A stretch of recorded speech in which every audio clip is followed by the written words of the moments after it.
This is my portfolio. Um, this is my identity wheel for ethnicity of the African American, socioeconomic status of the upper class, the gender, I'm a girl, the sex, female, the sexual orientation is straight, Black American, the first language is English, for disability, for anxiety and depression, for age, 18, and I don't have religion and my race is Black. For identity, I connected to my gender and my sex. I connected to how Sierra had to put up with old school machismo crap. And I connected to that because I do too. And I feel like as a female, that's why I have to deal with that. And I have to put up with male family members and other people making like sexist or misogynist comments. And yeah, it's really annoying, and I wouldn't have to deal with that if I weren't a female. The other part of my identity that I connected to was my ethnicity, because I noticed how Sierra, she knew like where she came from. I think she was like, I don't know, I forgot what she was, but like she knew where she came from, but I don't. I'm labeled as African American rather than like after a country. Like other people get to be Chinese American or Mexican American, but I'm named after a whole continent. So I put that I envy how people can do that rather than be labeled after a whole continent. And the last one, my identity that I connected to was that I keep things to myself due to my age, because a lot of times I'm not taken seriously because like I'm only a teenager and adults will, tell me to stay in my place or stay in a child's place. So that's a big reason why I often keep things to myself and don't express my opinions and thoughts. Oh, also another thing, like sometimes it takes away from my self-value when I'm silenced. So reading about how Lauren kind of dealt with the same thing, like made me realize that it's not me, it's them, and my opinions still matter. For my ELA skill, I've struggled with foreshadowing because I used to make like predictions that didn't make sense. And I was just writing stuff to be writing stuff. But here I noticed that I made a good prediction. I predicted that the witches were gonna tell Macbeth another prophecy or something that was gonna make him, act out again. And it was based off the fact that they were just talking about how overconfidence is man's greatest enemy and how they were gonna say something to, trick him and make him mock death. So this prediction I made that they were gonna tell him another prophecy was a good prediction based off of textual details. For intellect, I learned about perspective and how it plays a role in how people understand others and their experiences. The example I used, I wrote about how Harry didn't really understand Lauren and her sharing because he's not a sharer and he doesn't know much about that. So he didn't really trust her at first.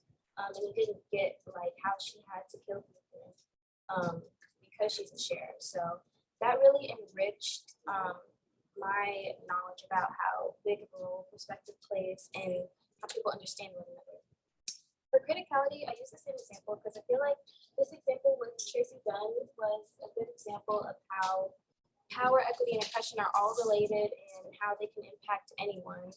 For power, I wrote about how the police didn't use their power for good and they used it to try to demand money, and they didn't investigate Tracy's murder. For equity, I put that it wasn't, I wrote about how it wasn't fair that her murder wasn't going to get investigated because they wanted compensation, and that was not impartial at all. It was directed towards people who didn't have much money because that meant people with more money would get better service from the police, which isn't fair. And for oppression, I put that Amy didn't deserve to get murdered, and it's sad that she lives in a place where, she was able to just get murdered just like that for no reason, and she doesn't get any justice for it.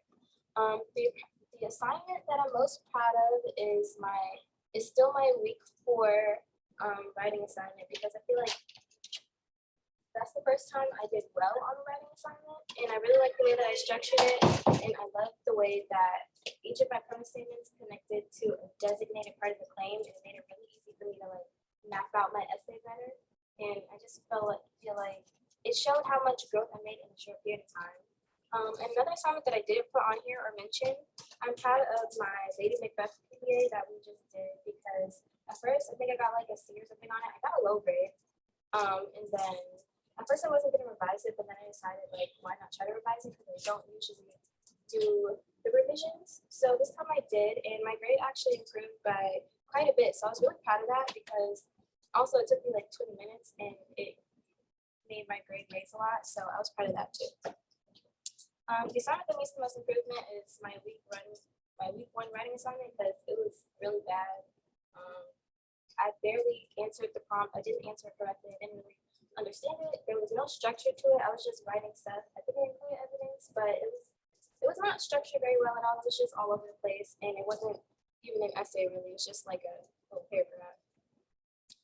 What's helping me learn is the consistent connection of text to the real world and like real world issues, because it's making me think more critically about it, about the real world and the text, because like it's connecting to my experiences and like other experiences. And I'm even thinking about like what we read outside of school. So that's really helping me analyze text better and think more deeply about them, and like add my own thoughts and experiences to what I read.